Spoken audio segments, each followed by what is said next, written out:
keroog nag waa Pastef def nañ ma lu ma naqari. mooy lan. waaw naa ko wax Sonko naa ko bind leetar dañoo dem jël discours bi. discours anglais bi dem jox ko Dame Mbodj. waaw léegi ban discours nga bëggoon jël yow. ah. ban discours nga bëggoon jël yow. may anglais bi. waaye den du den gu fi tumi. ah. waaye den du den gu fi tumi. lu tax joxuñu ma jël wax ko. xabaar lii ñu la jox moo ko la goo ko de. non dama ne waaye den du den gu fi tumi nga naan. luy loolu ak yow it de waaye den du bi buti bu. waaye den du den gu fi tumi. xabaar de déglu gu fi tumi waaye den. du fi de du. WhatsApp man. because of course. ay waay waay. non Dame Mbodj ci boppam.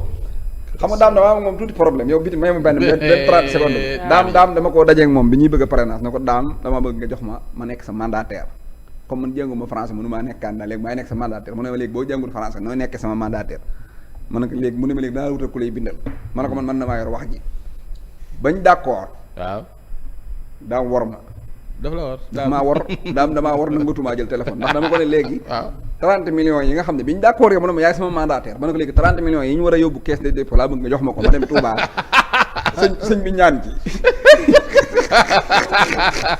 ñu doog koo dugal léegi daam loolu moom loolu mënu ko ma ne ko nag kon wóolu woo waaw léegi nag mooy bàyyi ko dem Touba ba demee it ko sëñ ba bu dee sëñ bi tifli ci 30 millions yi ma bu ko def ma ñëw dem déposé ko waaw mu ne ma loolu mënta ne jërëjëf Cheikh Bara kon daam moo taxit léemu naa ko nag ba nekkul candidat waaw waaw jërëjëf Cheikh Bara macha allah Cheikh Bara